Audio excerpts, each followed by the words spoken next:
there! Thank you for joining us on another edition of Jamaica Magazine. Today's show is packed with informative content that you definitely cannot miss. I'm Audrey Williams. The show begins right now.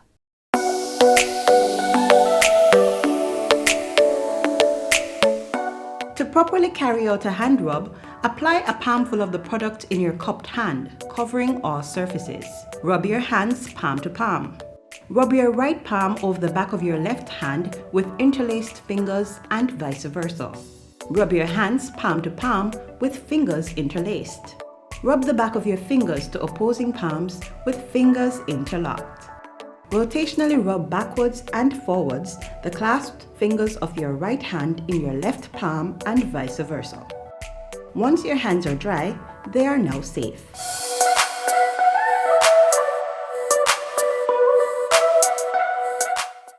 The new NIDS bill has been drafted and is ready for review. We want to hear from you. Go to www.japarliament.gov.jm to download a copy of the new bill.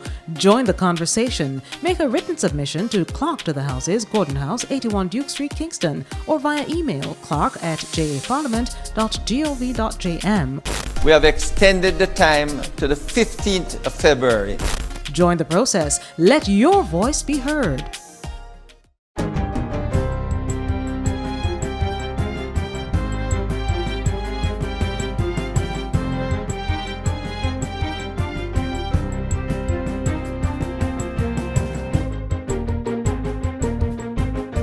Good day, I'm Stephen McHugh, and this is your JIS News for Friday, January 29. March 25 is the new date for the administration of the Grade 6 Primary Exit Profile PEP Ability Test. The original date was February 23. Education Minister Favour Williams says even though the ability test does not require learnt knowledge based on the Grade 6 curriculum, this extension will give students more time to prepare intellectually and emotionally. The test will be administered in centers within schools and presided over by external persons contracted by the Ministry of Education. School administrators are reminded to pay close attention to this new date of March 25 and to make the necessary plans for a smooth administration. For more information, school administrators may contact the Student Assessment Unit at 922-5680, 922-2420, 948-9254, or by emailing terryann.thomas@moey.gov.jm. Jamaica's first Artisan village being set up at Hamden Wharf in Trelawney is to be operational by July. Work on the $750 million project was delayed as a result of the pandemic. But Tourism Minister Edmund Bartlett says construction is substantially completed and the finishing works are to be finalized by the end of March. He gave the update during a tour of the facility on Wednesday. I'm advised by the contractors that it's in an actual handover position, and the partners who have overseen the contract work, the PAJ, are saying that yes, they are in a position to receive the substantially completed project, and that there are some finishes to be completed by the 23rd of March by the contractor. Minister Bartlett says the goal is to allow for tenants to set up shop in July. The Artisan Village, which is financed by the Tourism Enhancement Fund, will accommodate several Falmouth-based small and medium-sized enterprises. Prime Minister Andrew Holness says the construction of the Red Stripe Experience Museum at Rick's Cafe in Negril will add to the country's cultural assets and boost its tourism product. He pointed out that the $2 million investment will highlight historical aspects of Jamaica and its culture, as well as the history, growth, and achievements of Red Stripe beer on the island. What makes this attraction unique and what I particularly love about it is that it presents a fusion of the island's natural physical assets and our cultural heritage assets. This is precisely what we need to create a differentiated visitor experience that is uniquely Jamaican, that cannot be replicated by others in the globally competitive travel and tourism industry. Prime Minister Holness was speaking at the groundbreaking ceremony on Wednesday. Minister of Tourism Edmund Bartlett says the Red Stripe experience will fit neatly into the government's move to diversify Destination Jamaica to attract more visitors and shift focus to post-COVID recovery. It's looking at how do we pivot?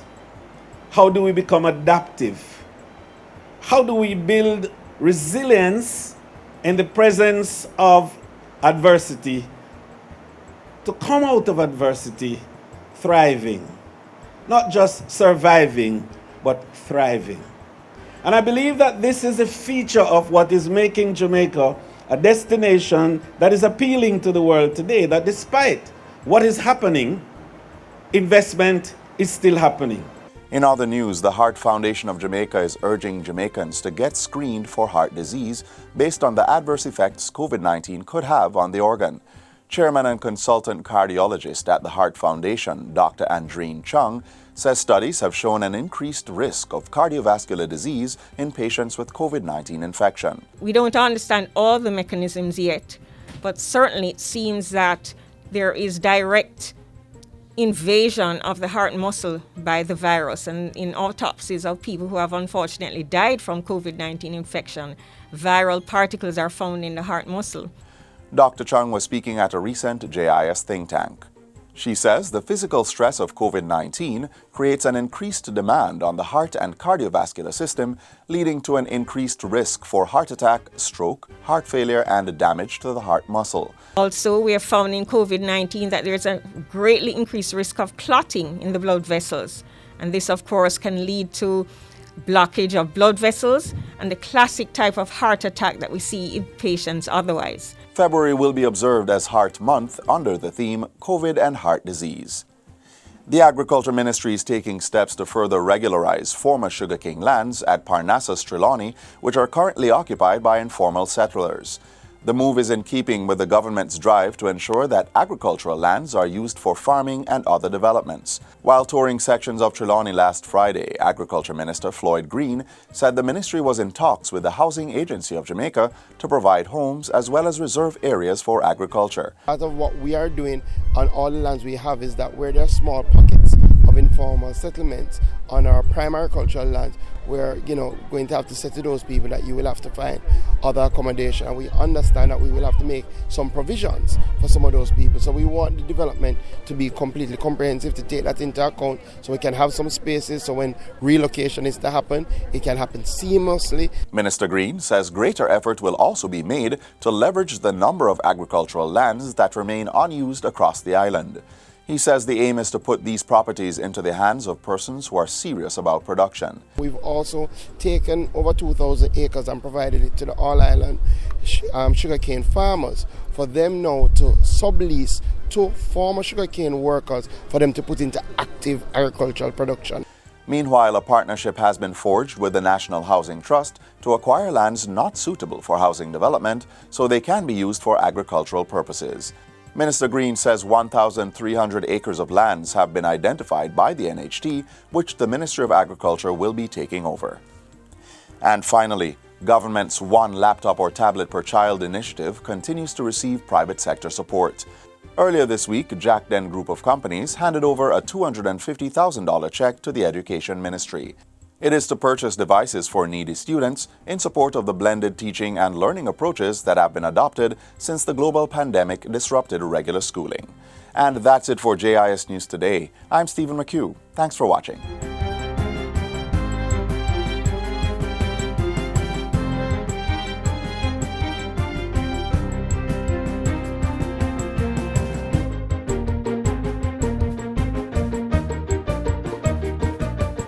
The Cannabis Licensing Authority is committed to supporting the creation of a regulatory framework for the growth and sustainability of Jamaica's medical cannabis industry.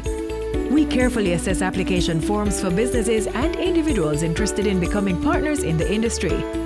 Along with other ministries, departments of government and agencies, the authority endeavors to preserve the integrity of the industry through compliance. This is all done to ensure that the industry is operating in conformity with Jamaica's international obligations. Call or visit our website to find out more about the work of the Cannabis Licensing Authority. Are you coughing or sneezing? Do you have a runny nose? Are you unsure of what your diagnosis may be? Let's take a look at this next feature that will outline the protocols to be taken if you experience any of these symptoms.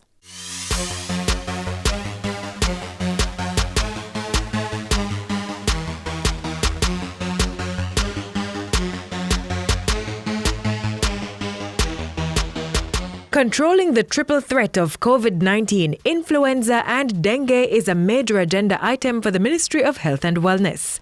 This mission requires every one of us to always be vigilant and take preventative measures against the spread of these infectious diseases. Knowledge is power, and our awareness of this triple threat is the first step to victory. The next step is to do what we know needs to be done and can be done to protect ourselves and the people we care about. COVID is still out there, requiring continued vigilance in our national response to the disease, including the strict adherence to infection prevention and control measures. Masking up, we must add the masks, washing the hands, keeping your physical distancing from others, and sticking to quarantine or isolation as is required. The Health Ministry has maintained a robust testing protocol in the COVID response to track and trace the virus and slow its spread.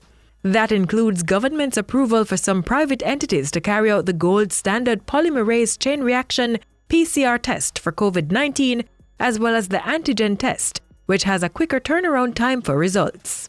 Combined, private sector entities are now able, for a cost or for a fee, to offer the PCR test for COVID with the sanctioning of the Ministry of Health and Wellness. And so you can go to a microlabs, and they're all over the country. You can get swabbed, samples collected, sent into Carigen, and Carigen will do the test, turn it around, and send back the results.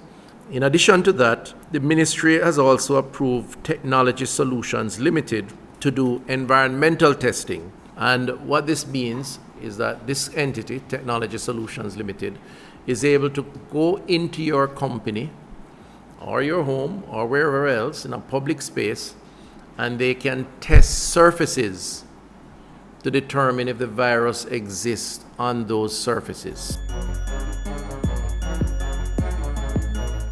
Infection prevention measures for the flu caused by the influenza virus is the same as for COVID-19. They include covering the mouth and nose and coughing and sneezing in a piece of tissue, which is then properly disposed of immediately. Both COVID and the flu are highly infectious diseases requiring persons with symptoms to stay at home and avoid contact with others in order to prevent spread. Both have similar symptoms, which makes it difficult to tell which illness is present.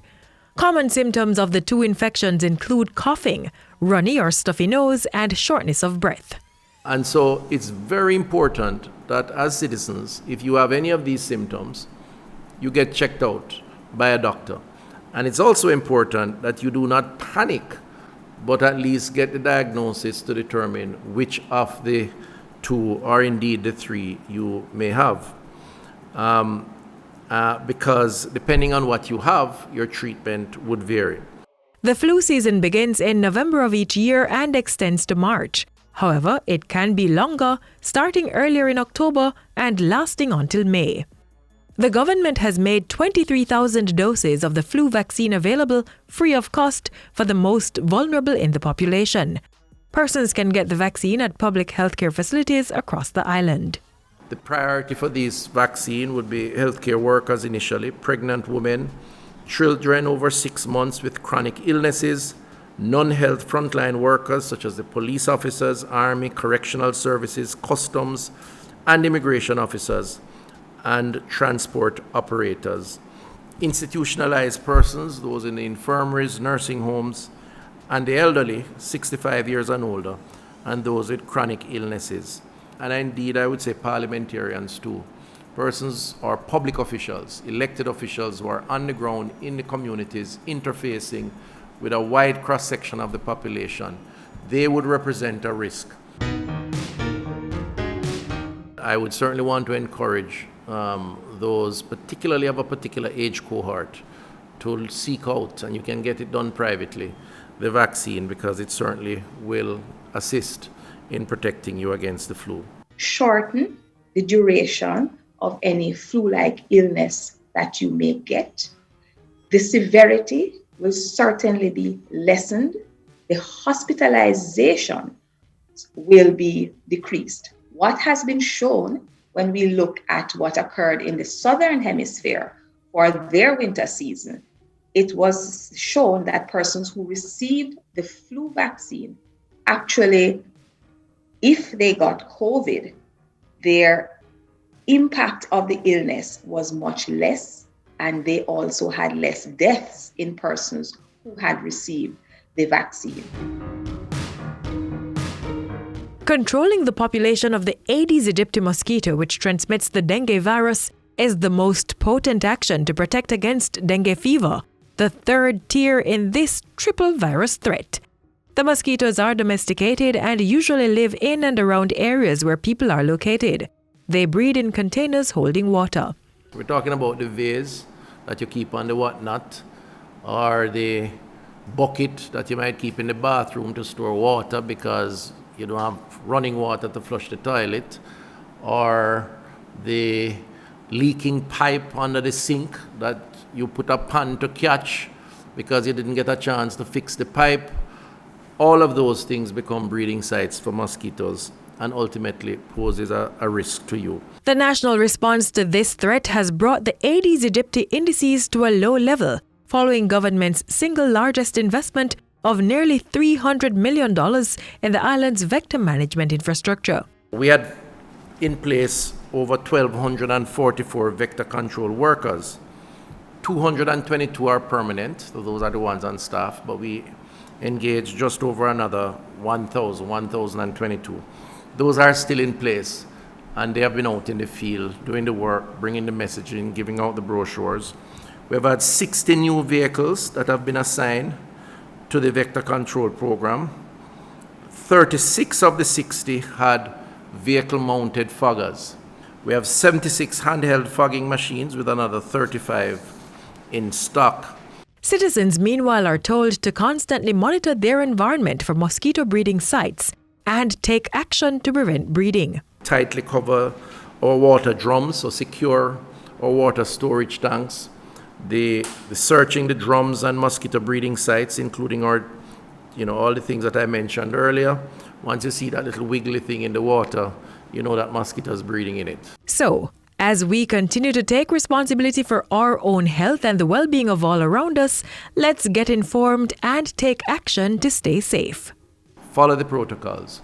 What we do not want is to be overwhelmed as a public health response, where people don't have access to hospital beds, doctors, nurses, if they need it because of a dengue, a flu outbreak, or indeed COVID.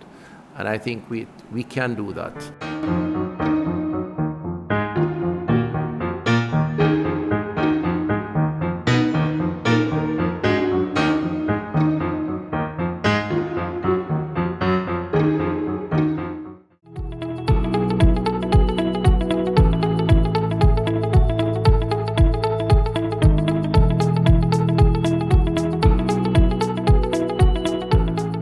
I really hope that those who are listening to my voice will take an introspection of themselves and check out how they have been operating the motorcycle. Are you operating with a helmet, an elbow pad, a knee pad, a jacket, a shoulder pad?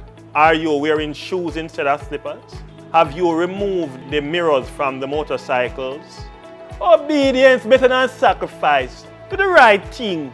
Are you going to ensure that you buckle up in the motor vehicle and the persons in the motor vehicle behind your back, your passengers, are they buckled up? Are you going to ensure that? Are you going to give yourself adequate time to reach your destination so that you don't have to be in any ears, so that you don't help to clog up the health sector? Nobody should be going to the hospitals because of traffic crashes. Nobody. They are preventable, they are avoidable. We can make better choice than that.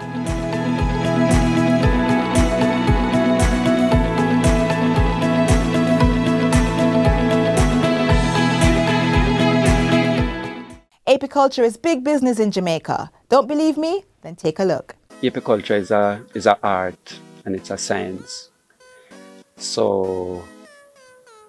And it's an art and science of managing bees.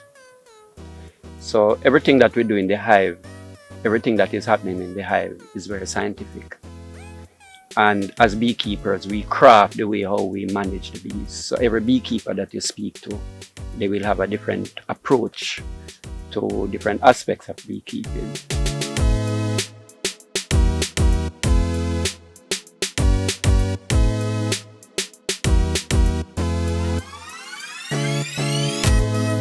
Given that the importation of honey into Jamaica is restricted, you can only imagine what big business beekeeping is for our farmers.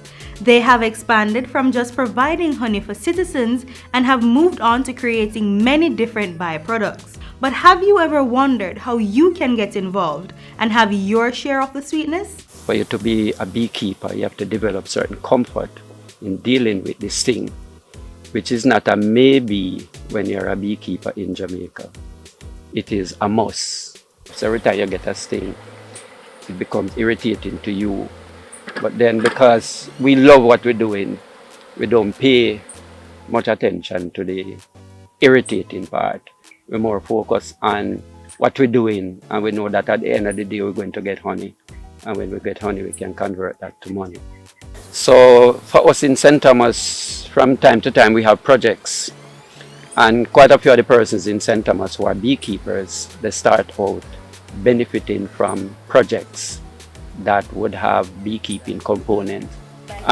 So training is critical, because then you have to know how to navigate your way through an environment that is challenging to allow you to harvest honey and to make a livelihood from beekeeping. I would advise anybody who would like to make their own box to purchase a box to start with, or you borrow a properly made box, because the bees are very scientific. They're very specific in terms of the design of the space that they occupy. And if you make a mistake and where you're supposed to have 3/8 of an inch or 1/4 inch, you put 1/2 inch, or you put less than 1/4 inch, then you're going to have problem as a beekeeper. So a beekeeper has to be knowledgeable about what is normal in the hive. So I tell people that when you come into the apiary, there's a normal sound. And if you listen, you hear a hum. When I hear that as a beekeeper, I know that they're finding food out there. They're finding nectar, they're finding pollen, and so on, when I hear this hum. When you go into the hive, there are many things in there that you have to observe. Right? You have to observe the condition of the comb, whether the combs are, I always said, old and crystallized, because once they get old and crystallized, you want to get rid of those combs. You want to look at the color of the brood. When we say the brood, we're talking about from the larval stage now to when they get to the pupal stage. You want to observe that, because there's a normal way that they should look, and there's an abnormal way when something is going wrong that they would look differently. You want to observe the queen and the condition of the queen as expressed in the amount of eggs that are laid, as expressed by the amount of seal brood that you see. Right? In the bee yard, you want to be observant of everything. I usually tell trainees that when you come into the bee yard or into the apiary, you have to look around at the trees and the shrubs around, because there might be a swarm that is lingering. That swarm might have taken place in your absence, might even be the very morning before you come to the apiary. You have to observe and see if any of that is there, because if you let that swarm escape, then you're looking at some dollars and some of your profitability that is going down the drain. You want to be able to have a bee yard that is not necessarily sterile, but clean enough that if you have dead bees around, you can see them on the ground. If you have bees that have been affected by the varroa mite and they are suffering from viral attack, there's a virus that they call the wing curl virus. Those bees, when they reach the age and the stage to fly, they cannot fly because the wings are deformed. And so those bees, you will see them crawling on the ground, and they will crawl around on the ground until ants get them or until they die. That's just the bare bones of what you need to learn about beekeeping. Do more research to increase your knowledge. But as you do, ask yourself this: am I registered with the Rural Agricultural Development Authority, RADA? It is of great importance for a farmer to become registered or get registered with RADA, because indirectly they assist us in making national plans. For example, when we are doing our national plan, knowing the demographics of the farmer, where they are, the type of production that they do, it allows us to pinpoint as to what projects or programs can be implemented. And also, if we should have disaster, diseases, we know where the concentration of farmers are located. Or once you come to the RADA office, you can either speak with myself, the livestock officer, or the extension officer, and we'll provide you basic information on what is needed, how you go about it. We also give you the other linkages, such as the apiculture unit at Borders, that you can contact for other information. We also do assessment. We assist you in doing site assessments of your apiaries, and also kind of hold your hand in terms of getting started. And if we have projects or programs and we can have you on that project or program, we also put you there. The advice that I give to beekeepers is to do your production in a manner that has a business-like approach. From my observation, many beekeepers think that having the bees they're just there. They don't really take the time out to assess their apiaries. Mr. McNeish mentioned about sanitation. They don't really look at that. So I say just manage your apiary, monitor your hives, keep your proper record so that you can have a good production.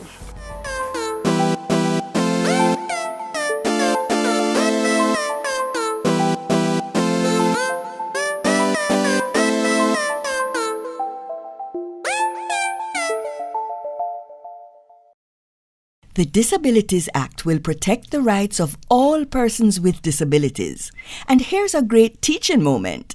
Every person with a disability, like a deaf or hard of hearing child, for example, has the right to an education with accessible facilities and the support they need. In this case, it would be a teacher who can use the language of the deaf, which is sign language. Visit jcpdja.com. A message from the JCPD, an agency of the Ministry of Labour and Social Security. I see you made it to the end of today's magazine. I hope you've learned a thing or two. As always, thank you for being here with us. To stay in the know, be sure to subscribe to our social media pages and hit that notification bell.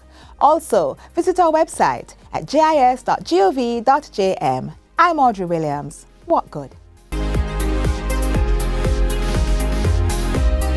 This has been a production of the Jamaica Information Service, the voice of Jamaica.